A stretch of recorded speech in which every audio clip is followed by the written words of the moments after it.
A role-playing game is only a role-playing game if at some point, preferably early on, you get to decide if someone lives or dies. That's just how it is. Welcome to Triple Click, where we bring the role-playing games to you. This week we're joined by special guest Cameron Kunzelman to talk about the RPGs of 2025 and what we can learn from the many choices that they offered us. Let's get into it. I'm Kirk Hamilton. I'm Maddy Myers. And I'm Jason Schreier. Hello. Hello. It's so nice to see you both. Great to see you guys. It snowed today in New York for the first time this season. Pretty wild. How much snow?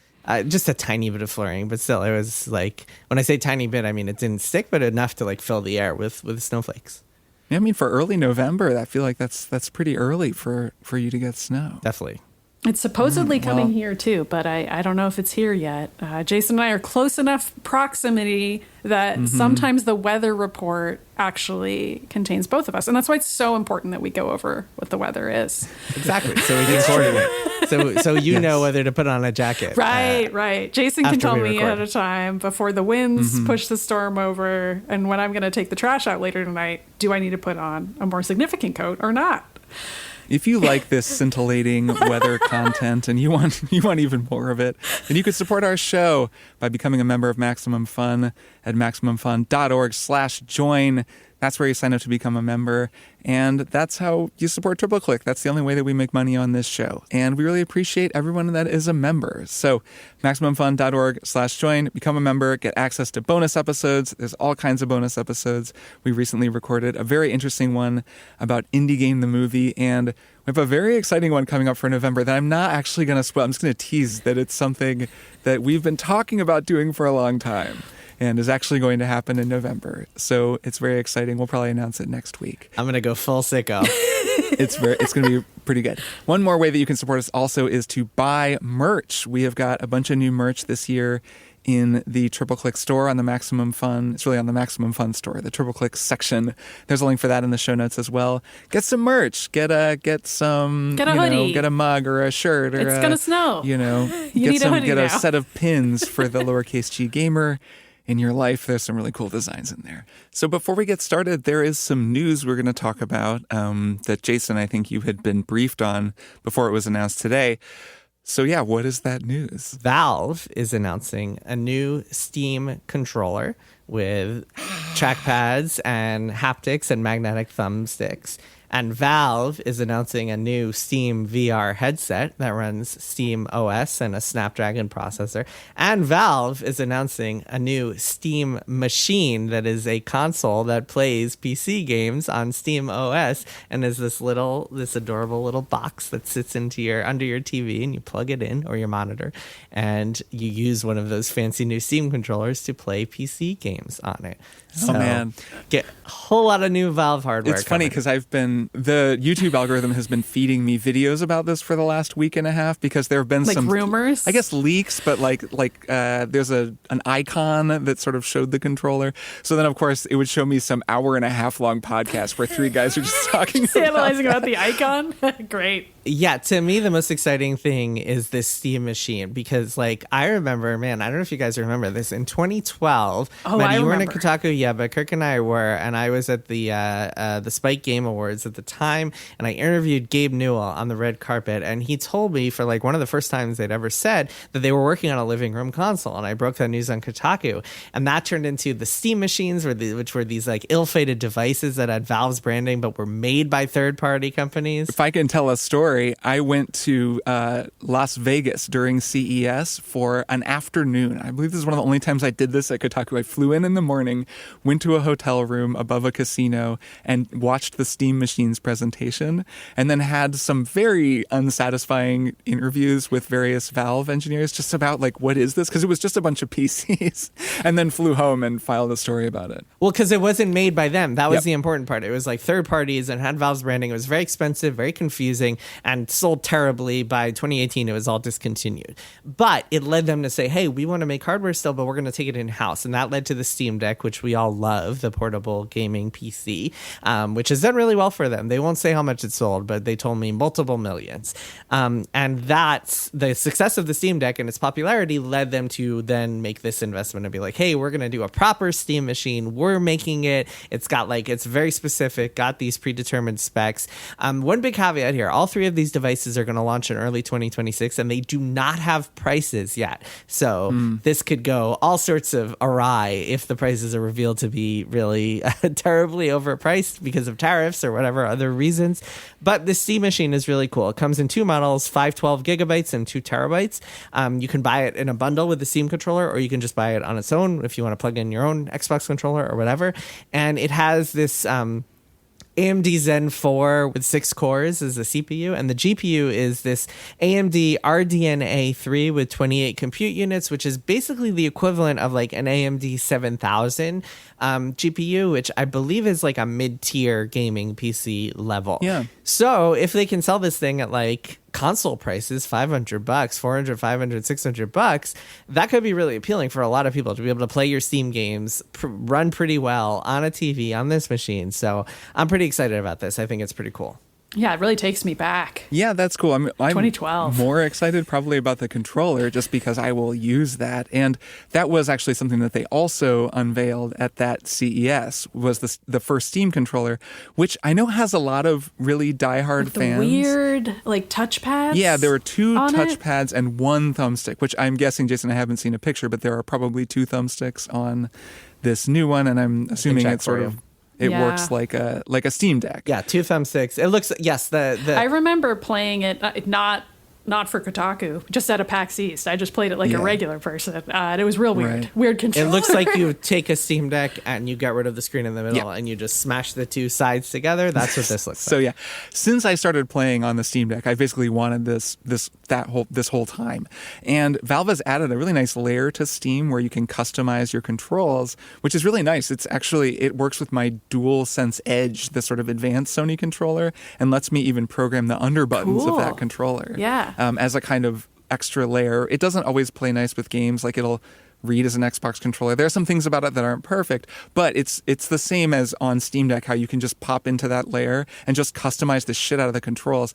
And man, having done that a lot on Steam Deck, especially with PC games where you can set a radial to one of those trackpads to be a bunch of key commands. For example, the M key to get to your map, or whatever, the J key to get to your journal. When I'm playing Cyberpunk and I can just do that, or even F5 for quick save, just having a radial for 7 or 8 key commands is so nice. And the idea of having that as just a controller when I play games on PC, I will absolutely buy one of those things. Hopefully they're not super expensive, but I'm at least really excited about that. So yeah, I mean, one of the things that I think is really appealing about the Steam machine, and the reason I'm excited for that above all else, is that it runs Steam OS, which for people who haven't used it on the Steam Deck is incredible. It's very snappy. It works really well. It's so compatible with your Steam games, but it's also compatible with other stuff. If you want to run emulators on it, you can get that working in the same interface.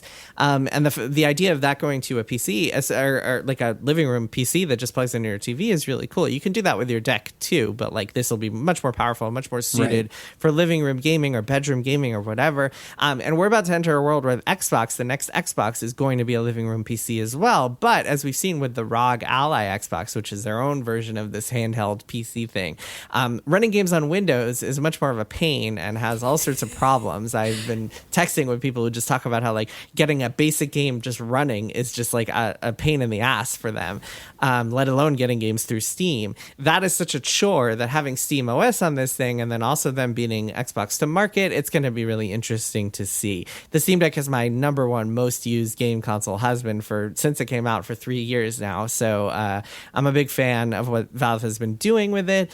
Steam obviously has the biggest library of games anywhere and the most variety of games anywhere. And I think this is pretty cool. And hopefully it's not $1,000 because that would kill it. Yeah. Well, we'll see. I'm looking forward to reading about the announcement. Yeah, we'll talk about this more down the road, I'm sure. Yeah, it'll be I'm fun. sure we will. And we'll probably check all of that stuff out. All right, so let's get into the topic for this week. This week, we're going to talk about role-playing games and the role-playing games of the year. And to do so, we thought it might be fun to have on a guest. Cameron Kunzelman makes some of my favorite podcasts, including Just King Things about the works of Stephen King, and also Mages and Murder Dads, which is, I think, ostensibly about the Baldur's Gate series, but it's about a lot of different RPGs too.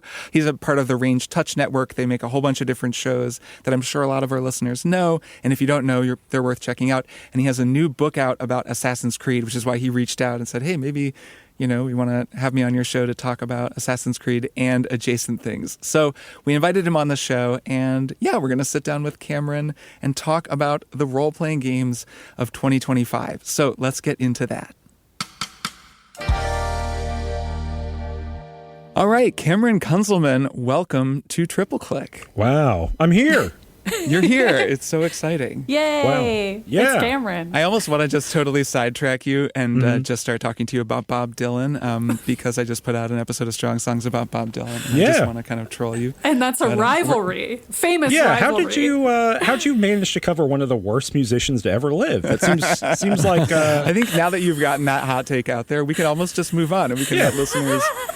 feel just kind of tantalized by the mystery of Cameron's incendiary takes about Bob Dylan. But no, we are here to talk about role-playing games. We are here to talk about video games, and we're here to talk about 2025 in RPGs. So a couple of years ago, we recorded an episode called What Even Is an RPG Anyways? I think that was the name of the episode. I'm not sure we answered the question, a little bit of a Godwin's Law situation there, where I guess then the answer would be no. So it wasn't a Godwin's Law situation. I don't know what is an RPG? No. I mean, that was the closest. That's maybe closer to an answer than anything we came up with. But we talked a lot about RPGs at the time. It's a very funny conversation, partly because Baldur's Gate 3 had not come out yet. And of course, I have listened to you and Danny on Mages and Murder Dads play all the way through Baldur's Gate 3, a really great series that I learned a lot about that game, even though I had played it. So you seem like a very good person to ask this question to. Cameron, what even is an RPG anyway? Well, one of the easy answers is no. Which I've heard is apparently a valid one. I guess we gave you an easy out there. Yeah, right. Simply no. I don't know.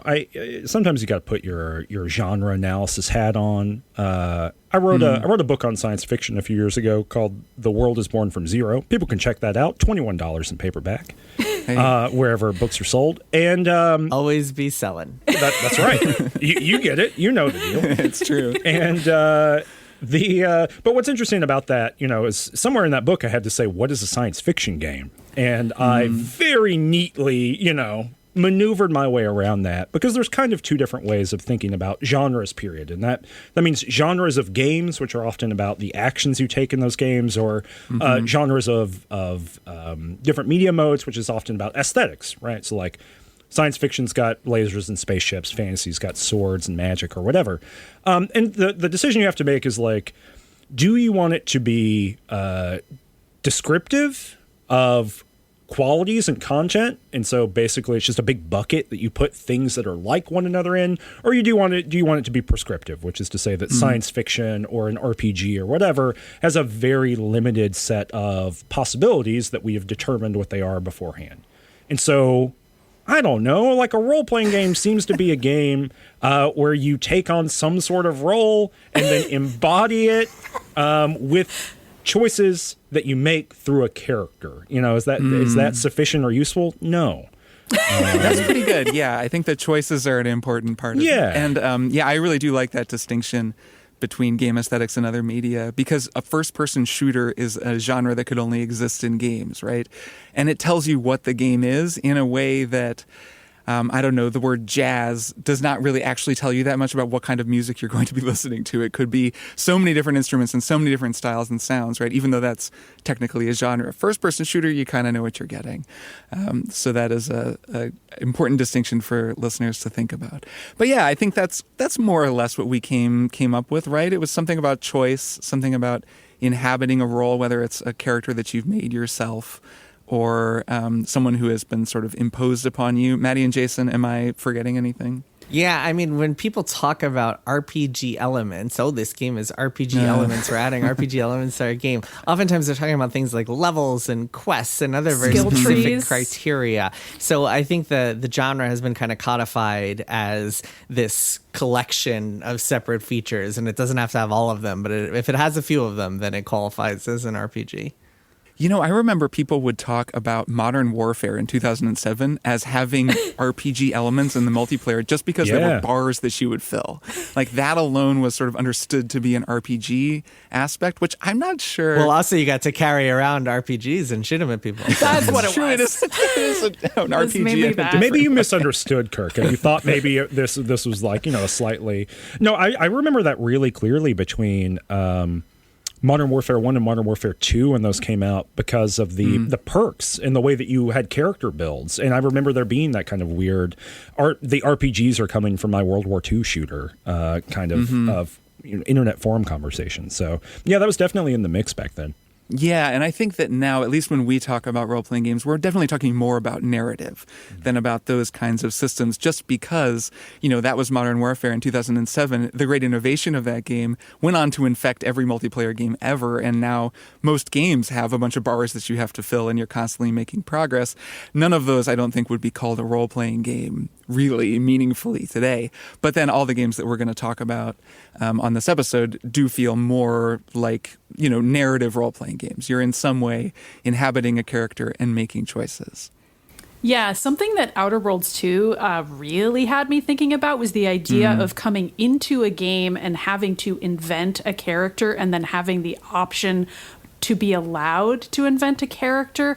We can debate as to whether it's effective at that or not, and I don't think that has to be true of every RPG. We've got a lot from this year and from history where you are invited to step into a pre-existing character who has a designed personality, and you maybe make a few dialogue choices here and there, but you're along for the ride on this other person's personality, and either you like it or you don't. But in Outer Worlds 2, I felt like I actually could design a personality for my character, for better or worse, and continue to role play it throughout the game. And I don't know if that's good or bad, but it was definitely something that I was extremely aware of while playing. And in my mind, that is like the dial on RPG is turned up more when I'm doing that, when I have more control over how much personality I get to have. Yeah, I'm curious, Cameron, if you've played much Outer Worlds 2. I know you did a whole series at Too Much Future about Fallout New Vegas, which those games are very kind of in conversation with one another.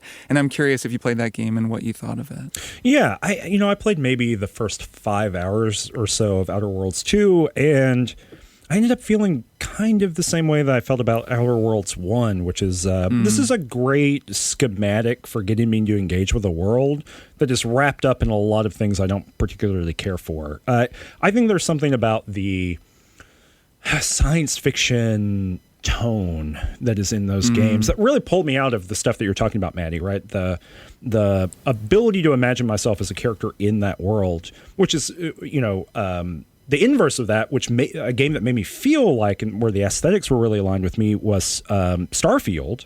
But I just didn't enjoy playing that game very much, right? I had kind of the opposite. But I felt more like I was involved in the actual conflicts of the world of Starfield than I was the Outer Worlds 2, which felt like a series of predefined politics that I could ping off of with a little guy that I made, as opposed to like a little guy that I made that can run around in the world and kind of do whatever he wanted. And so I do think that, at least in some of these RPGs, there is at least the illusion of freedom that matters a lot. This self-expression, this ability to engage in it. And this goes all the way back to the beginning of role-playing games. You can read John Peterson's work, who's written a lot about the early days of D&D and the early days of role-playing, and you can see these exact questions showing up at the very dawn of role-playing games in the 70s. Yeah.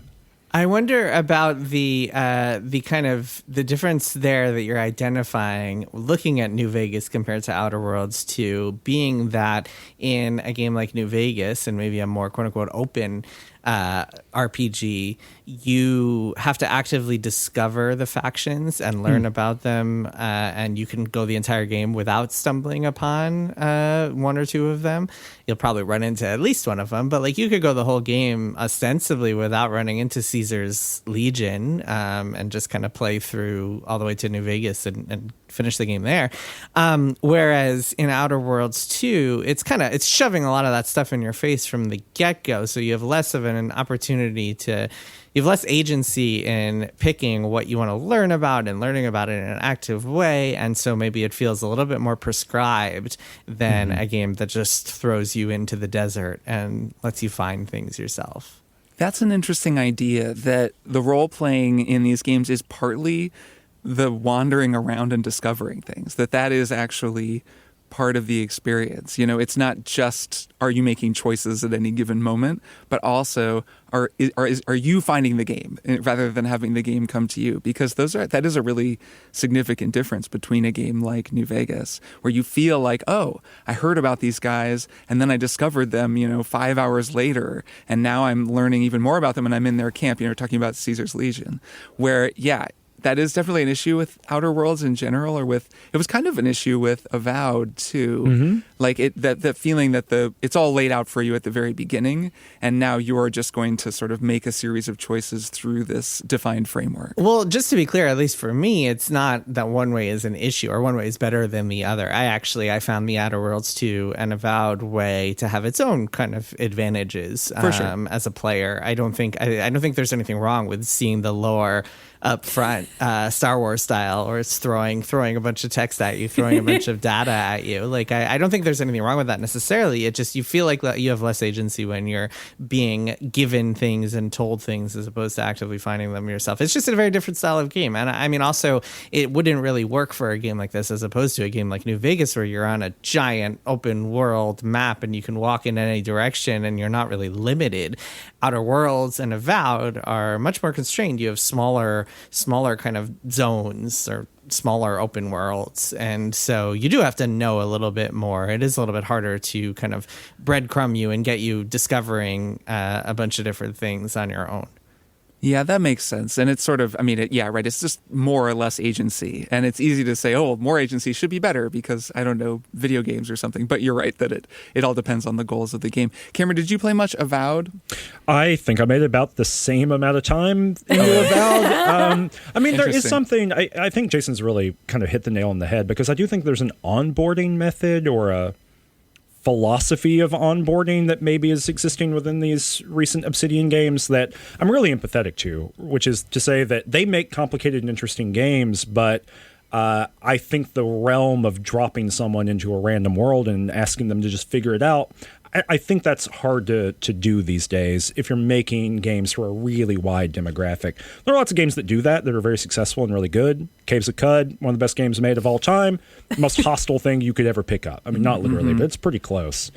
And so for both of those games, I really felt like having the full stakes of all world, I don't know, engagement being presented to me like over and over and over again. It seems like for the first few hours of those games, you're constantly being given context and stakes. And I think that probably is really efficient for getting people interested in an RPG from zero. But I'm already on board, I'm already on board to play an RPG. So I'm looking a little bit more for novelty or interest or whatever. And this is something that goes all the way back through Pillars of Eternity too. Those games, I have similar friction with them because they do a really similar move. So this is in the studio DNA in some ways, I think.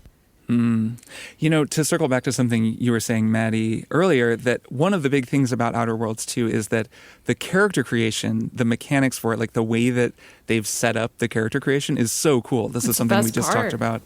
It's really well done. The flaws, the perks, the way that you kind of gradually realize, oh, I'm playing like a really lunk-headed, lucky, person who with bad knees, and the game kind of gives you these opportunities to start role-playing.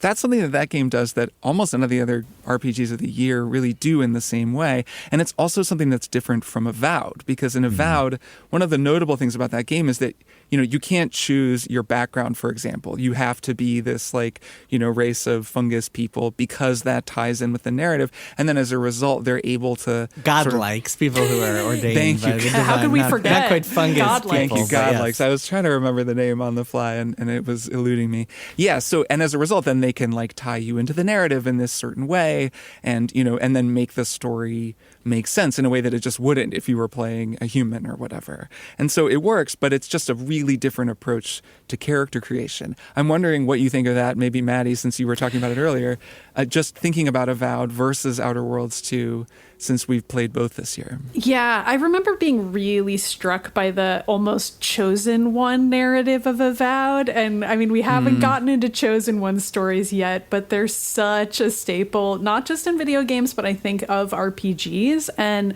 part of that is because I think that if you spend a lot of time designing your character, as you will be doing over the course of the entire game, not just at the beginning, you feel special. And so having the game tell you that, I tend to chafe at that, actually. And so I think that's part of why I was endeared to Outer Worlds 2, even though I agree with Cameron that some of the storytelling was just laid on really thick at the beginning in terms of just characters like almost walking up to you to tell you the plot of the game.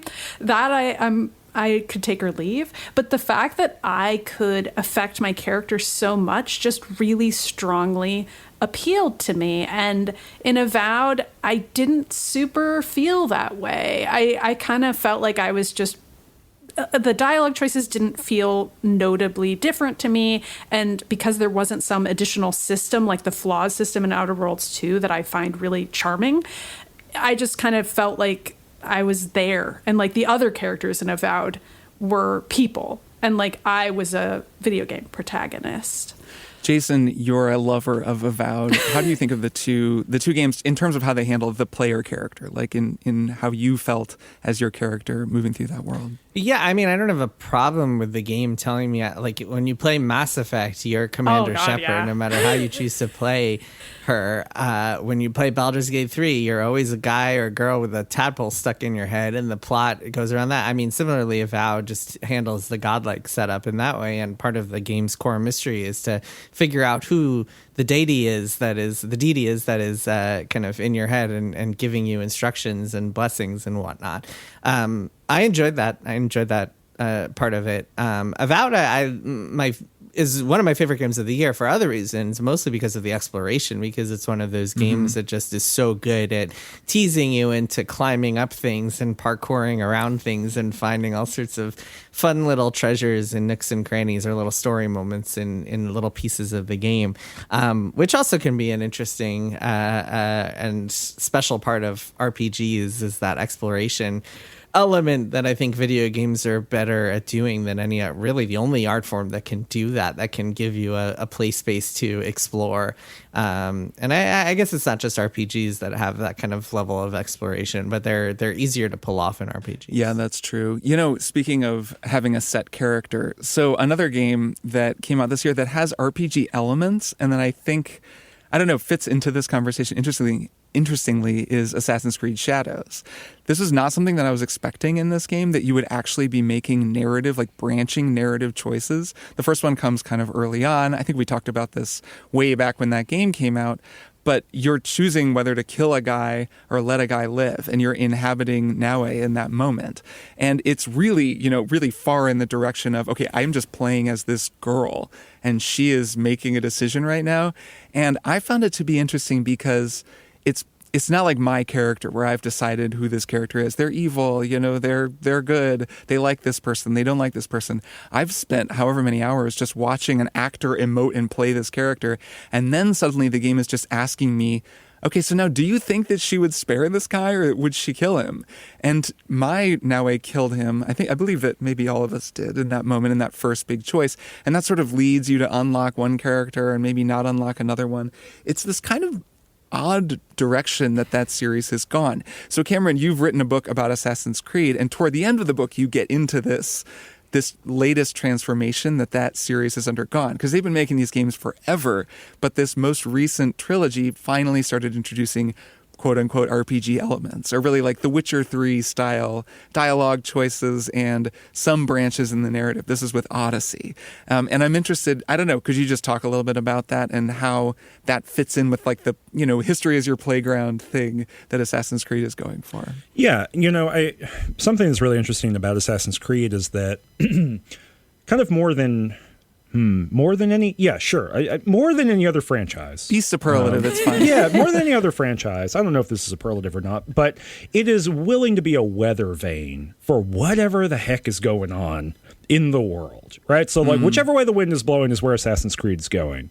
And so that meant, multiplayer modes. When multiplayer modes in a random AAA game were important, that meant engaging in tower defense. If people remember playing, Revelations that has tower defense in it? Yeah. There's lots of different, if you play across the franchise and you play attentively, Ubisoft have always been pretty tactical with saying, what's up right now in the games world? How can we have Assassin's Creed interact with that? And so something that's really interesting to me about the dialogue choices that were added with Odyssey, and which is accelerating into the stuff in Shadows that you're talking about, is that I read all of that very cynically, or I experience that very cynically.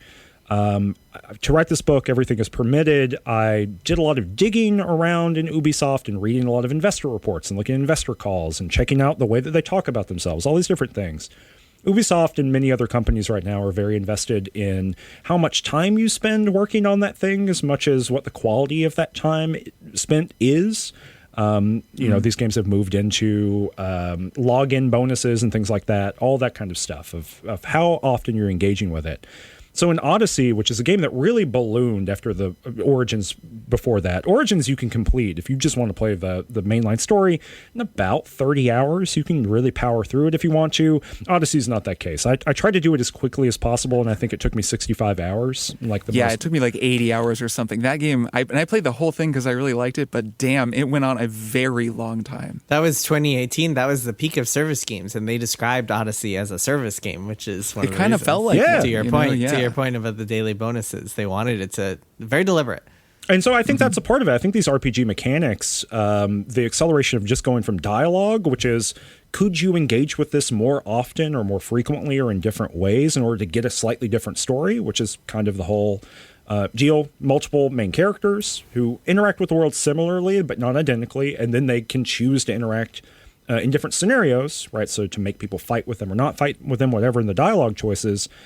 I think that is just as much of a games as a service thought on the part of Ubisoft, in the sense that it means that you are coming back to the same product, you're engaging with that product over and over again, and that accelerated into Valhalla, and then that accelerated into Shadows, with obviously Mirage kind of being the little side story along the way that doesn't really follow that. Although in terms of unlocks in that game or whatever, it looks a whole lot like an RPG. I don't know if y'all played that, but no, I never did. It seemed a little like a side story the way you describe it, but no, I didn't make time for it, even though I heard some good things and some kind of mixed things about it. You should check it out. I think if you like Assassin's Creed and you want to play like a solid 18-hour game that feels a lot like an RPG, it is like right in the sweet spot. And it's the last one that I played before the book came out, so I didn't have an option to play Shadows, and I haven't yet. I spent about 2,500 hours, give or take, playing Assassin's Creed for the book. And so I literally got to the point of buying Shadows, and I'm hovering over, clicking the button, and I just couldn't physically bring myself to do it. I was like, I can't sign up for more of this. So I'm waiting. I'm hoping that the burnout goes away. But I do think that thinking about these RPG mechanics, I think it is worth, in the macro scale, thinking about how are they aligned with other things that game companies are tracking and they're invested in terms of bringing players into the fold and keeping them there. What you were talking about earlier with bars going up and experience being accrued in Call of Duty. There's a reason those RPG mechanics are in, and it's rewarding, in a very kind of Skinner Boxian way. It's rewarding to get that small trickle of you did a good job. And I do think that narrative, if we think about it robustly, I think narrative in games can function the same way. It's about novelty. It's about engagement. It's about feeling fulfilled. Maddy, you were talking about kind of chosen one narratives before. That's all part of the same, I think, cosmology of ways of getting people invested in a product. And so macro level, I think all this is part of the same system. Can I push back against that a little bit? Yeah, please. Because I remember when Odyssey came out, I remember talking to people who worked on it, and I heard a couple of things that I thought was really interesting. One was that this Odyssey came out in 2018. The Witcher 3 came out in 2015. Yeah. Witcher 3 came out when Odyssey was essentially kicking off development, and everybody played it and fell in love with it and was like, we want to make a game like this. Yeah. And I think that was a big inspiration for a lot of what came in Odyssey, including the dialogue trees. I also think, I might be misremembering this, but from what I remember, there was conversation about how, like, hey, we're making a game in ancient Greece. Plato and Socrates, their like entire treatises, their work was told through dialogue exchanges, and so we should have some interesting kind of dialogue exchanges and play around with dialogue. And that was way. a thing in Odyssey, right, where you talk to Socrates and yes, you would have those. Yeah, exactly. Exactly. So, well, I think you're spot on about things like the daily bonuses being part of that cynical kind of grab that player engagement and grab it by the horns, or even the amount of content in the game. To the point where there were different teams in different Ubisoft studios, each working on different continents, and like it's a big, massive beast of a game. Odyssey is also my favorite Assassin's Creed, so I have a soft spot for it for a lot of reasons. But I think a lot of the stuff that sometimes we as players think is cynical is really just developers just thinking it's cool. Yeah, I mean, I would never say that the fingerprint of the artist is not on the thing, but I think this is where you and I diverge a lot of the time, right, in terms of our way of thinking about games. But I think this can be easily a question of both and rather than either or, right? Like, in order to make a game within a framework of something like Ubisoft, this is a massive company, and with Assassin's Creed as a franchise, you have to make stuff that's legible within the framework there that is presumably a thing that someone wants to work on, but that can also be completely aligned with larger economic values or larger systemic values that produce a thing that we can maybe be cynical about, right? Or that maybe we can question. So I take your point. I bet that people, and I feel very confident that people played games that they wanted to emulate. I think we should also take seriously that there are game mechanics and there are modes of design that are affirming to the people making them and that are affirming to us who play them that also can feed into other systems that we might more on surface be cynical or questioning or negative about, right? Like, sure, and part of the conversation is always, well, The Witcher 3 sold a bazillion copies, so that's why we can justify doing this. Yeah, and like Baldur's Gate 3 sold a bajillion copies, and like we can, I think it would be fair to say that all of us like it in a pretty uncynical way, and that we can see the artistry of it, but it also is one of those games where you see its success, and I get nervous and I'm like, what cynical conclusions? I mean, we've talked about that on this podcast before too. Like, was that a listener question? Yeah, a listener I think wrote in and was like, what would be the most cynical conclusions that somebody could draw from Baldur's Gate 3? And I feel like you're actually answering it, Cameron, unwittingly here, because the cynical answer is, well, okay, maybe narrative choices are what gets a player to log in over and over again. And yeah, that's true in a vacuum, but also what makes those narrative choices feel like they do matter as opposed to just being there for the sake of being there. And to tie it back to Shadows, I've really been thinking ever since you said this, Kirk, you characterized it as what decision would Naue make? And you feeling like you needed to make a choice on behalf of Naue there, which is interesting to me because I usually think of it as, well, what would I do? And then I feel like I'm refracted into the character. And I think that the fact that Shadows has this quote unquote canon mode where the game tells you the correct choices, like it takes away some of the choices from you that would otherwise be there. And it allows you to see what is supposed to happen, quote unquote. And like that is a key piece of the Assassin's Creed lore that also, Cameron, I'm really curious for your thoughts on how that's changed over time as somebody who just played them all. But that I think is a really fun tension with Assassin's Creed, where introducing RPG elements to it is fascinating because this is also a game about genetic predestiny and things that already happened in the past. Like Socrates lived and died. We all know what happened. Like it's very funny for that game to have choice be what it's hinging on. Yeah, I have a sort of transitional thought on that, actually. This is something that I think is very distinct about Assassin's Creed. Last week, we were actually talking about the Seance of Blake Manor. And I mentioned how I love that that game is set during a specific point in history, and how playing Kingdom Come Deliverance 2 has been this kind of eye-opening experience for me because it's set so specifically at this point in history, and it is not like fantastical. It's like they're real people. You're just at a real point in time in history, and how that felt really cool. And then I was editing the episode and I thought, why didn't I mention Assassin's Creed when I said that? Like, there's this long-running, very popular series where the whole idea is that it's set during historical periods. Then actually something in your book, Cameron, clarified that for me, which is that Assassin's Creed is not actually about history exactly. Like, it's not a historical game. And this is something that the creators of the game, I think, have even said, well, no, it's a sci-fi game.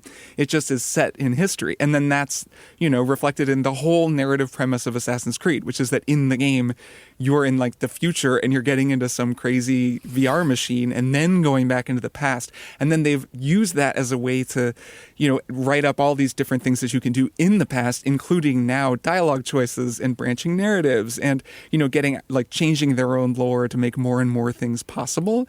And it really helped me realize like, oh, so maybe Assassin's Creed isn't really historical role-playing in the same way that something like Kingdom Come Deliverance is, or even something like Blake Manor is, where it's just telling you a story that took place in history and making you a historical character.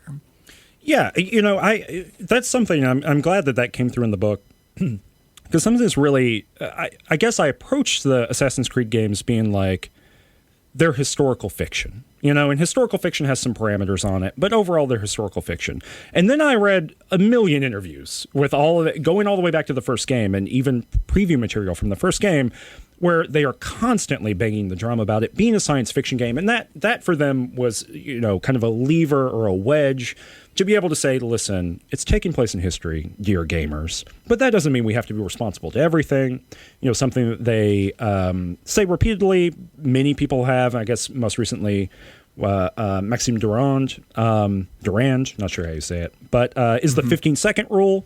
Everything in Assassin's Creed stands up for 15 seconds, in terms of its historical content. After that, you're on your own.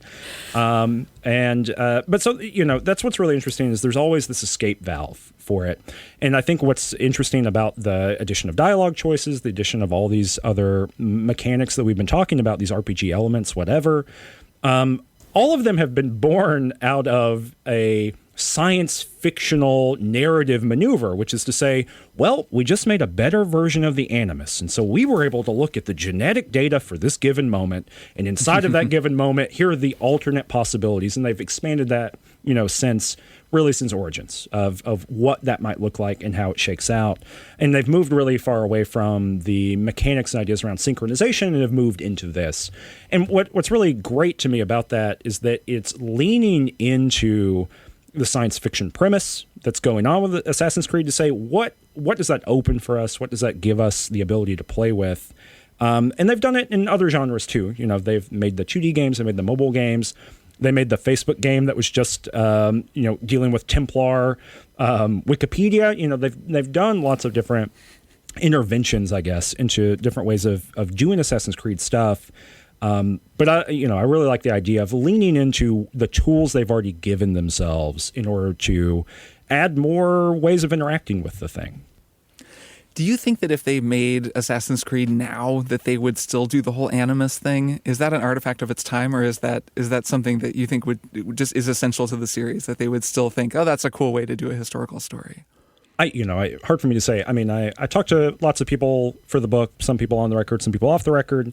I think that there are real tensions around the Animus, obviously, still in that company. Mm-hmm. The stuff about Black Flag remake, supposedly, and not having the Animus supposedly involved. And, out of the last 10 games, maybe half of them have not really featured the Animus, maybe 3 or 4 of them. But no, I think they would want to run from it as much as humanly possible. It is way too complicated. Many people still don't like it. I wrote about that extensively in the book, about just the conversations that have happened around the Animus. I think that stuff is the most important and interesting just thing going on in the game, right? Like, I find it really compelling. It does not seem like the player base necessarily enjoys it, and obviously the critical base is really hotly split on it. So Maybe in the year of 2025, we're talking about cynicism earlier, maybe you do say, in order to be as controversial as possible within a very apolitical framework, maybe we put in something like this in order to make people argue and yell about it. One could say that. I don't think they're that cynical. I think, if they did a redo, they just get to be historical fiction games, and you don't need the additional device. Reading about the development of that, and I cover some of the stuff in the book if people are interested. It's really fascinating to learn about those conversations and why they happened and how they happened on the back of the Prince of Persia game that it initially was supposed to be, the first Assassin's Creed, and the way they tell their own story in the Assassin's Creed 15th Anniversary weird hagiography volume. People might be interested in that as well. It's worth noting, of course, that the original creators of Assassin's Creed, Patrice Deslowitz and Corey May and Jade Raymond, are all gone from Ubisoft, long gone from Ubisoft. Yeah. So a lot of the people who came up with this idea of the Animus and kind of saw that as the framework in which Assassin's Creed was built around are just no longer part of the franchise. So the franchise has just become kind of its own. It's kind of like... what's a good example of this? I don't know, The Twilight Zone, or like some other like Doctor Who, or some sort of like running series where like whoever comes into it and takes over puts their own spin on whatever it is, and it's just not even really a franchise anymore. It's just kind of like a series of like games that are loosely connected with some like basic, like very, very skinny lore. Yeah, the flip side of that too, though, being that Darby McDevitt, who is, if there's anyone on the earth, who is more into the Animus and all the weird stuff in Assassin's Creed than I am, it's Darby McDevitt. Darby is great. He's a great guy. I really like him. He's got a lot going on, and clearly, every time, if you look at the projects that he's been the most intensely attached to, those are all the places where you're diving the deepest on it. So it is really interesting. Jason, I think that's a really good point, that all the people that made up these initial kind of goalposts or parameters, they're all gone. But there is this kind of next generation, and now a third generation that have come in, who are seemingly way bigger freaks about it than anyone else ever has before. And I really like that. That's like really affirming to me. It's kind of grown on me for what it's worth. Yeah, Darby notably was not on Shadows, but is working on the next one, Project Hex. So we'll see what that looks like. And worked on Valhalla, right? He was, I think, the narrative lead on that. Which Valhalla, of course, had that big twist at the end involving the Animus. So that's which has not been addressed again, which is hilarious. I started out as a person who was very anti-Animus, and I feel like either because of the games forcing it on me or reading people like you, Cameron, I've grown to love it. And I think that isn't an uncommon modality of interacting with these games, to just be like, I don't really get why this is here. Can't this just be a game where I'm in Italy and I'm killing guys?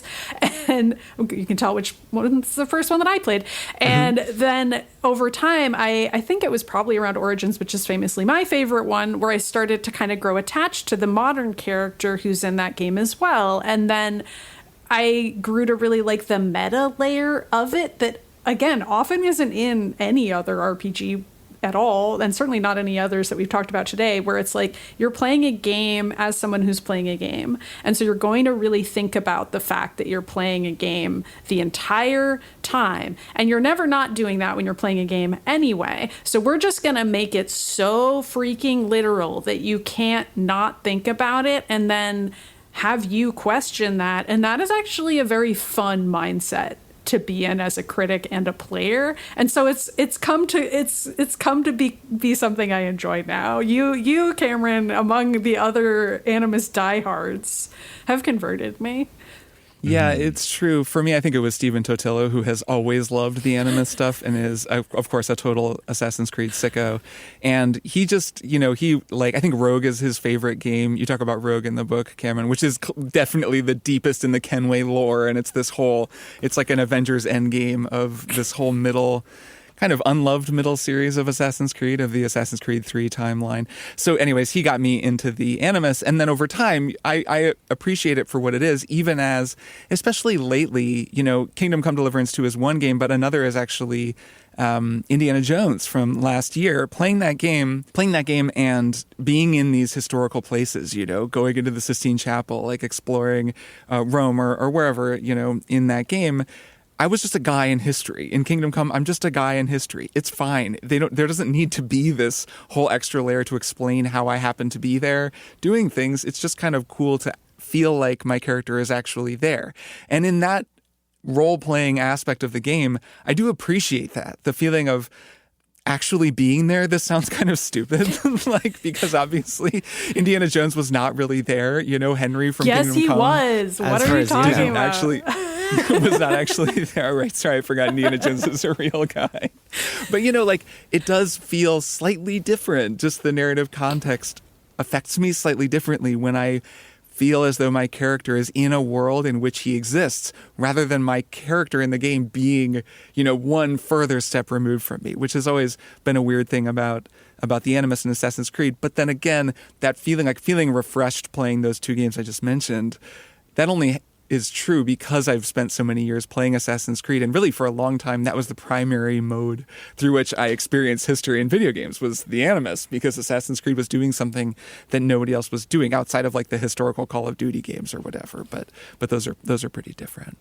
So one other thing that happened in 2025 in terms of 2025 and RPGs is Clair Obscur Expedition 33. And I have to mention this game only because it seems to be a front runner for Game of the Year. It's going to win so many awards. And between that game and the Final Fantasy Tactics Ivalice Chronicles, there are these two poles of JRPG design. Jason, I want to throw to you on this because I'm curious if you have some thoughts on it. But so many people have held up Clair Obscur as this this revolutionary idea of kind of Western aesthetics, JRPG, turn-based combat. How do you even think of that game as a role-playing game at this point? I feel like you just are giving me bait, telling me that game is a revolution. I mean, you cross Paper Mario with Final Fantasy X. You don't take it however you want. And you get Clair Just answer the question.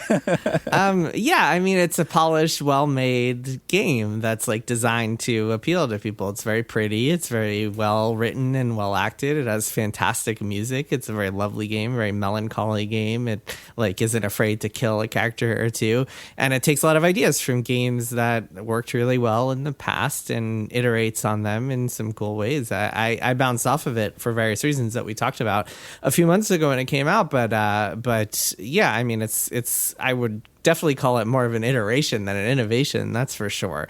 As far as its position in the grand RPG canon, I don't think it will be remembered as some game that just brought all these ideas to the table. I think it'll be remembered as a game that executed really well and was beloved because of that. There's also the whole meta narrative surrounding it, where everybody is feels like they're rooting for the ex Ubisoft indie team to beat all the odds when they support this game and give it all this acclaim and love and stuff. They feel like they're rewarding true gamers instead of the corpos, which I think plays a large role in the kind of the overall reactions that we've seen to it. But that's a whole nother bag of can of worms, and you threw this at the very end of this conversation. So well, I have a thought on it too, for what it's worth. As the person who did complete Clair Obscur and is almost done with Final Fantasy Tactics, I was playing it right before we got on this call. Oh wow, you're almost done. We'll see. I'll see if I'll talk about it next week. Maybe I'll be done by then. Nice. But I think something interesting about it in the context of this conversation we've just had is that those are both games where you are so along for the ride that the story is happening without you. You're not having Ramza make decisions or having Gustav make decisions in that way. You're watching a cutscene play out, and then you're playing a tactical battle. And that's part of why, in my mind, I tend to call that a quote-unquote story game. That's not an official genre term. It's simply how I choose to describe this type of game, which is also a genre I really enjoy. But I don't know that I often feel like I'm playing a role, as it were, if I'm playing a Clair Obscur or an FFT. I mean, I'm certainly interacting with the characters and playing as them whenever that battle music kicks in. But that's pretty much it, right? I mean, the rest of the time we're watching what happens to them, and we don't get to have a say if there's a character death, for example, in those games that isn't part of one of those battle music moments where I'm specifically moving my guys around.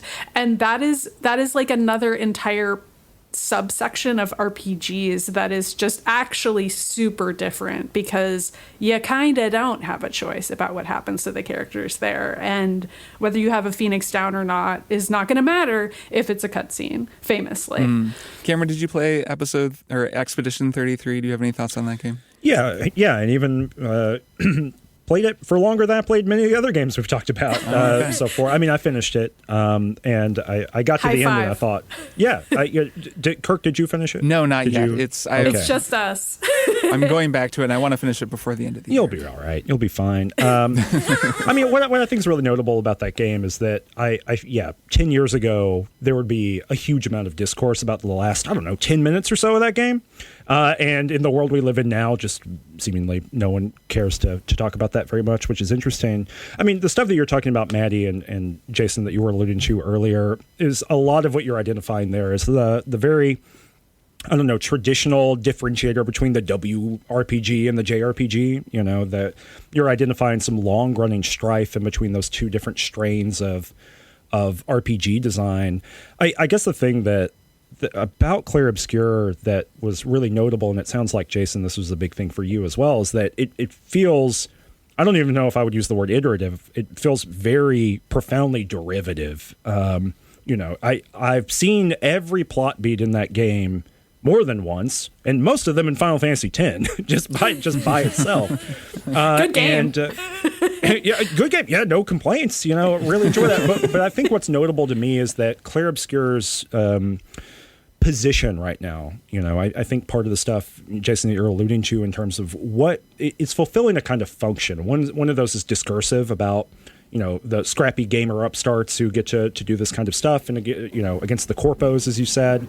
I think the other one is that we do have in games culture, this has been talked about repeatedly, we have a really short memory. There are objects that are really important to games culture. I would not say that there is a deep memory of the specificity of things. So I had a conversation, for example, with a friend of mine who really enjoyed Clair Obscur, and we were talking about it, and I said, listen, I've seen a lot of this before, and I just started laying out the plot beats that are in that game that are shared with other games. And look, this is common in all media. This is not unique to Clair Obscur, but literally this person I was talking to had said, oh, you know what? I'm familiar with Final Fantasy X. I just didn't know all that stuff was in there. I know the icon of these games. And so there's something going on, I think, that we'll see going forward a lot. I think this is going to be more present than not in the next several years, of very specific tactical retreads of things that feel very familiar, but in objects that, for our generation of player, feel very held onto or dear, but might just exist as YouTube videos for people who are younger than us. Which is not to say that their mode of access is wrong or anything like that, but I do think that there's an accessibility thing going on with Clair Obscur of I can play it right now on whatever thing I want to do, and I might not be familiar with that game from literally 20 years ago, and why would you be? So I have some empathy for that position. But yeah, I think that derivativeness, that feeling of that iterative cycle, I think we're going to feel this going forward a lot more, of really reusing some of the ideas of the big hits of yesteryear. Yeah, I mean, what you're describing is also the end result of video games that, like Assassin's Creed Odyssey, are so bloated that they're impossible for most people to finish. Oh, yeah. I imagine that one of the reasons we haven't seen a ton of Discord around the ending of Clair Obscur is because, how many people actually finish that game? To your point about Final Fantasy X, how many people know that Tidus has a laughing scene but have never actually played that game to completion? I mean, gaming culture or discourse online or whatever you want to call it is often driven by people who have not finished the games in question, which I think is a large part of the phenomenon you're talking about. Mm-hmm. Yeah, for sure. Yeah, I got to finish it. I want to finish it before the end of the year, only because I have seen enough people say, well, the ending of that game is pretty wild, and I just want to know what they're talking about because I'm not spoiled on it. Anyways, this has been a very fun conversation. We're going to wrap it up. Cameron, before we go, why don't you tell listeners really quick one more time about your book, just in case they want to check it out. Yeah, it's called Everything is Permitted. It is on every storefront you could attempt to find it on. It's, I think, $26. Those are the most important parts. No, that's the the back of the book stuff. It's about Assassin's Creed as a franchise. It's a book that came out from an academic press, but if you're familiar with the things I've written or the podcasts I've done, It's, I think, pretty conversational. I think it's pretty readable. It is an attempt to understand what the heck is going on with a 15-plus year running franchise, and how does it manage itself aesthetically, conceptually, science fictionally, all these different pieces. How does it feel like it's all of a piece with one another? And how does it present different parts of it to players in order to interact with them? So I think it's a pretty leisurely walk through what's up with these, why are they culturally important, how do they work with people, how do they get you to engage with them and their ideas, and what maybe will they give you to take with you further on in your life. So big cultural kind of history work. I think people will like it. Generally positive reviews all around. That's the pitch. Nice. Well, hopefully some listeners will check it out, and we'll put some links to some of your other podcasts and other work down in the show notes as well. Cameron Kunzelman, thanks so much for coming on the show. Thanks for having me. All right, let's take a break, and we will be back for one more thing. Wonderful is a podcast where we talk about things we like. That's hard to sell in a promo like this, so we've enlisted the help of piano rock superstar Billy Joel to tell you about some of the topics we've covered. Take it away, real Billy Joel. Teddy Rock spin on Lakeside, Worcestershire, Circle Time, Sega, Dreamcast, Caesar Salad, Tower of Annoy. Keepy Up, 8 Time Capsules, Wayne's World, Cheese Pulls, Wallace Stevens, Donkey Kong, Fun Size Almond Joy. They didn't start the podcast. Except that's not true, they did in 22. They didn't start the podcast. No, they actually did. That was in fact a fib. Listen to Wonderful every Wednesday on MaximumFun.org or wherever you get your podcasts. Thanks, real Billy Joel. No problem, Griffin.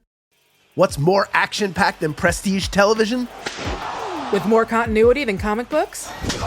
And more reality than reality television? It's professional wrestling! And to better understand wrestling is the ultimate form of entertainment.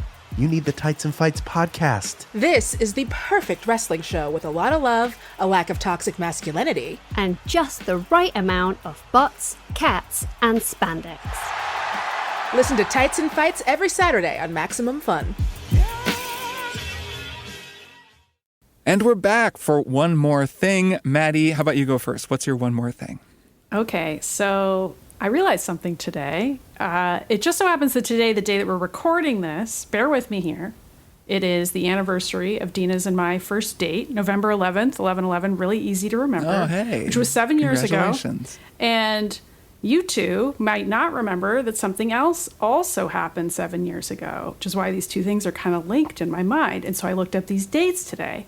So the very first time that I was announced as a host on, it was split screen back then. Yeah. Was also 7 years ago, and it was very close in time. So that was actually December 13th, 2018, that I was first became part of the trifecta. It was official. Maddy Myers is joining the cast of Kotaku Split Screen. It's kind of tough to say like when our anniversary is, because I guessed it on Split Screen a couple times ahead of time, and I was like, what would we say is our anniversary of the three of us podcasting every single week together? I think it would be hard to know, but December 13th is maybe a good day. I'm not saying you guys have to get me anything, but like it's coming up. It's been 7 years, and also it's like weird that those two events are linked. So that's just pure coincidence. Can I make a counterpoint here, Maddy? Yeah. I feel like typically anniversaries are not the first date, but like the wedding, right? Right, like that's what you celebrate. Okay, I see. So I would say that our equivalent of a wedding is when we launched Triple Click, because that's when we really like all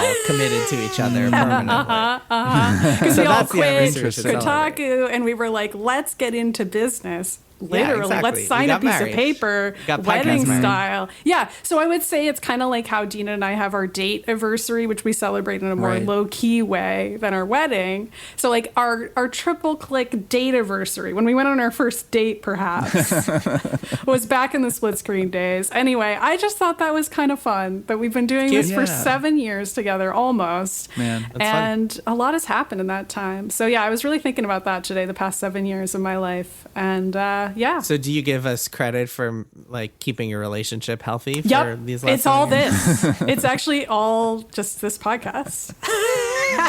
Nice. I don't really share that much information about myself on this show outside of the games I play, but like if somebody wanted to kind of track the few times I mentioned Dina early on, like as I recall, I was like, oh, this girl I'm seeing, like very, very early in the show. You could do that, I suppose. But what's more important is these two things coincidentally happened 7 years ago, and I just think that's cool. So happy almost anniversary, you two. Date-iversary.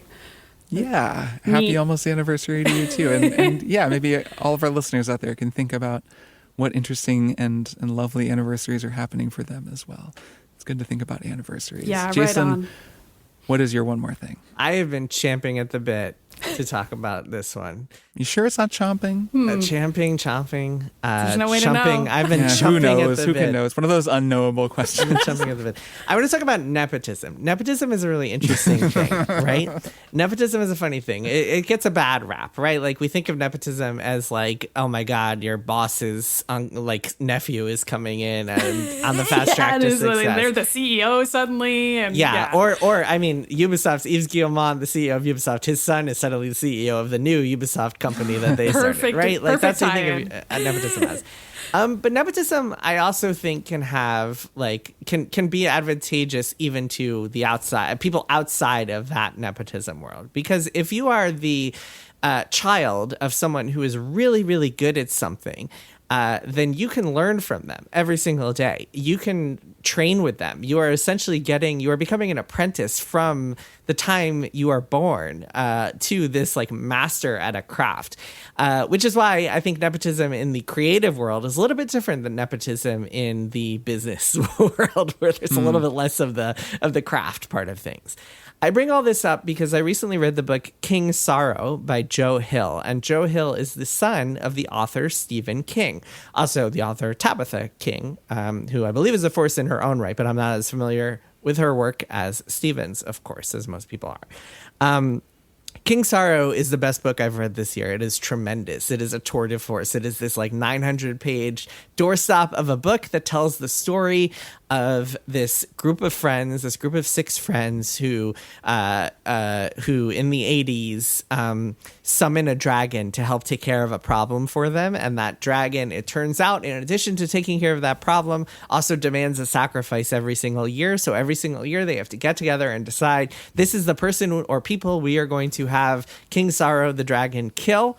And the book follows 3 or 4 decades of their lives and rotates between the different characters and tells different vignettes in their lives as they deal with this dragon and the forces that they have unleashed into the world by summoning it. And it feels like a Stephen King book in so many ways. And it feels like a book that was written by someone who just learned from Stephen King and had Stephen King read early drafts and had Stephen King teach him for years and years and years. Now, Joe Hill, I should be clear, he is an established writer already. He wrote a comic book series called Lock and Key that turned into a pretty big show. He wrote a bunch of other books. The Fireman, I believe, is one of his books. Heart-Shaped Box, I think, is another one of his books. And he famously helped King rework the ending to 11/22/63, right? That's one of the Joe Hill fun facts that, that I am aware of. Good to know. The ending apparently was not really working. I think of that as an unusually strong ending. I at least like the ending to that book. And yeah, apparently Joe Hill kind of gave him some notes on it and they reworked it together. I like that. Family business. That's the phrase we're looking for here. Yeah, it's part of a family business. Yeah. Well, it's so interesting because I think that like it's worth noting that Joe Hill probably would not be where he is right now. He probably the door was left wide open for him because of who his parents were. That is undoubtable, and he acknowledges that. But he also goes by a different name in part because he wants to be like his own identity. And I think the fact that he was able to learn from Stephen King is like irrefutable and has made him into this masterful writer and storyteller. And reading this book, finishing this book, I was like, I want to read this again. This is so good. This is like such a ride, such a trip, as good as anything Stephen King has done, like as good as anything, like the best book I read this year, I think. And so I guess maybe people are a little bit too hard on nepotism. Sometimes nepotism can create more writers like Stephen King, which is something that we want in the world. So maybe nepotism maybe when we talk about Nepo babies, maybe we should give some credit to those who like use their nepotism as an opportunity to get so good at their craft and really like find their own incredible creative path in the world, as opposed to the ones who are like, oh, well, I got this internship at the job and you can't say anything bad to me because my dad's the boss. That kind of Nepo baby, maybe we don't need to give credit to. But man, Stephen King's kids, and if he's like, Stephen King has this lineage. His other son, of course, is a famous writer too, Owen King, and I think that's pretty cool. So yeah, here's to nepotism.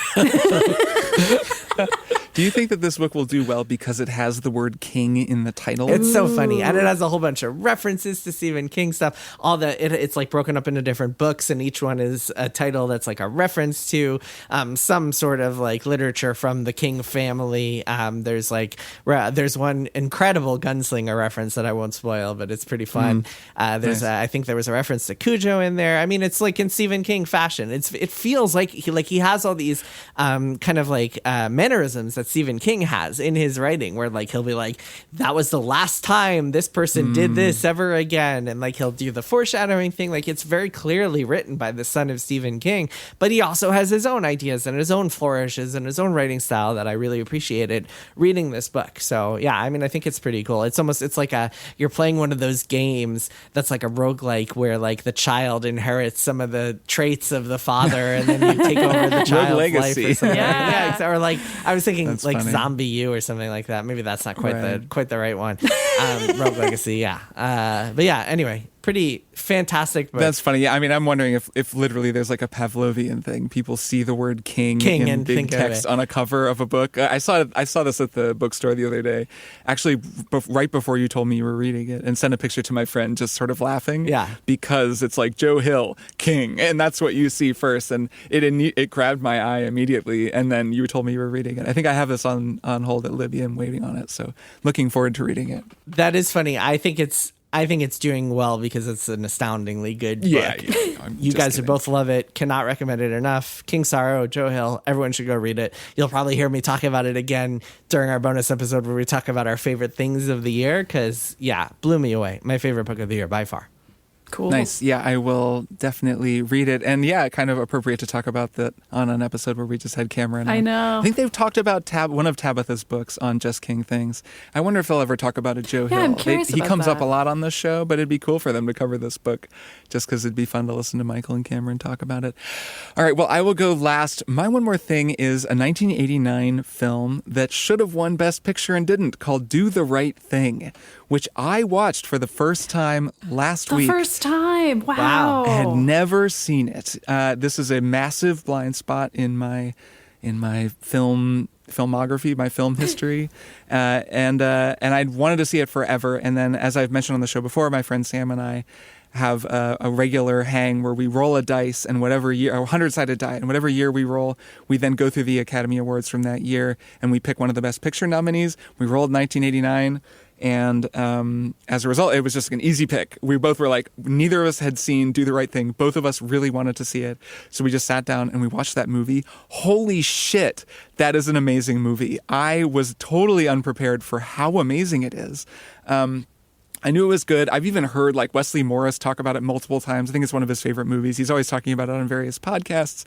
And I knew what it was about. I knew that it was just kind of the story of, this one kind of block in Bed-Stuy, that it's one day, it's sort of a day from start to finish, like the hottest day of the year, as racial tensions kind of simmer and then erupt. And then it's also the story of a neighborhood. And I haven't mentioned, but this movie is written and directed by Spike Lee. And this is widely seen as one of Spike Lee's most important films. And yes, also starring Spike Lee as Mookie. And then starring a whole raft of other actors, many of whom you would recognize. Frankie Faison's in it. Giancarlo Esposito, a very young Giancarlo Esposito, is in it as Bugging Out. Unrecognizable, I would say, if you've only seen him in like Breaking Bad or something. Especially because he's all, he's like very ornamented. He has his hair is a certain way and he's got glasses and he has all this just stuff, all these sort of accessories. And he's a very, kind of everyone in this movie is just yelling at one another the entire time. It's like a very yelled movie. Anyhow, John Turturro is in it. He's Pino. Who else? Oh, Rosie Perez is in it in a kind of small but crucial role. She's really great. And then so many other actors. I mean, just watching it, you'll recognize half the people in it.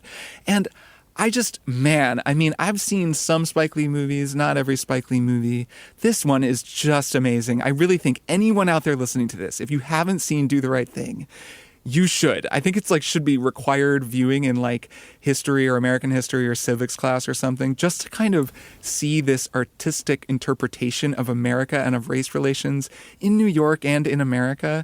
And then also to understand it in the context of the 1989 Academy Awards, because famously Driving Miss Daisy was up against it for Best Picture, and Driving Miss Daisy won Best Picture. Very Green Book winning situation. Yes, and I think that was referenced quite a bit when Green Book won Best Picture, because it's a similar kind of story. It's a story of racial reconciliation where the black character and the white character come to understand one another, and it's this very optimistic view of race in America. The fact that Driving Miss Daisy won and that Do the Right Thing was snubbed and did not win can almost be read, in some way like the judges were saying, we want to believe this version of race relations in America, when if you watch Do the Right Thing now, especially the culminating event of that film, which is horrifying and which I was not actually prepared for or aware of, we live in that America. Like, it is unquestionable. We do not live in the Driving Miss Daisy America.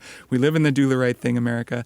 That movie had so much more to say. And I was totally blown away by it. Also, stylistically, it is, no shot in that movie isn't interesting.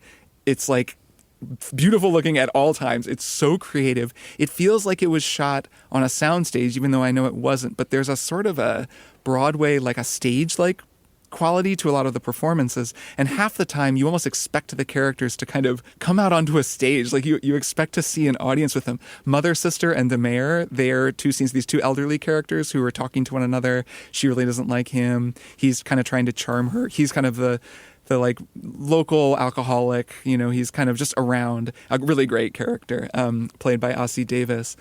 Their scenes, the music just feels like it would be a Broadway production. There's this like string orchestra, playing under them.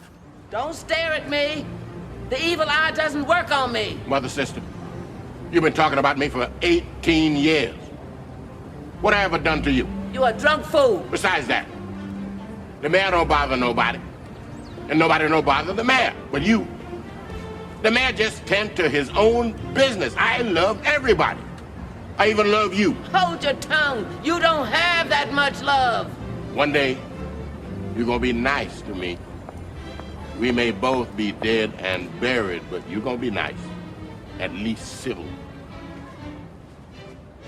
A lot of the time, Branford Marsalis is in there playing saxophone. But this, I don't know, it feels like a stage production. And then having seen In the Heights, Lin-Manuel Miranda's kind of first big musical, I was looking around for this to see if there's more critical discussion of these two things, because they are so similar. I mean, there's like a Piragua seller in Do the Right Thing that turns up, and then the Piragua guy in In the Heights is like this recurring character in that musical. I have to think that Lin and everyone else who wrote In the Heights were like very influenced by Do the Right Thing. It's like also the hottest day of the year. It's a neighborhood. It just happens to be Washington Heights instead of Brooklyn. And like, it just has so many little echoes. And I found that really interesting as well. So it was like an essential piece of the American canon that I hadn't seen. I'm so glad I saw it. It's like a work of genius. I really just can't recommend it enough. I want to watch it again immediately. So this is my big recommendation. Anyone out there, if you've thought about seeing Do the Right Thing and you've never watched it, just watch it. Sit down with some friends,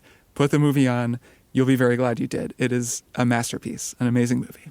It's great. I'm glad you finally watched it. Yeah, me too. Man, what a movie.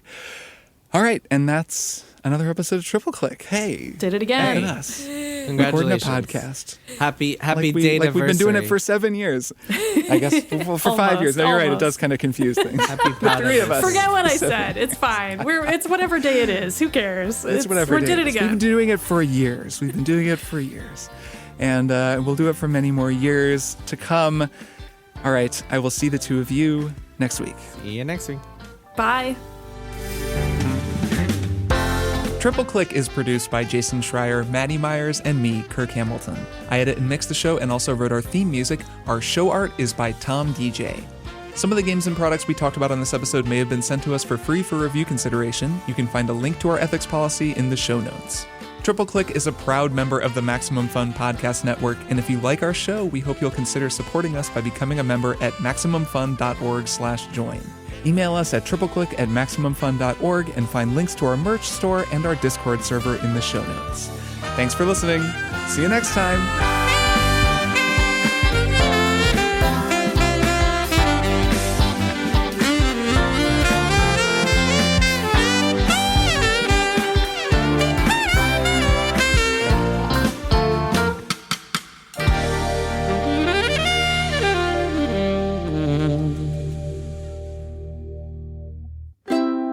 Maximum Fun, a worker-owned network of artist-owned shows. Supported directly by you.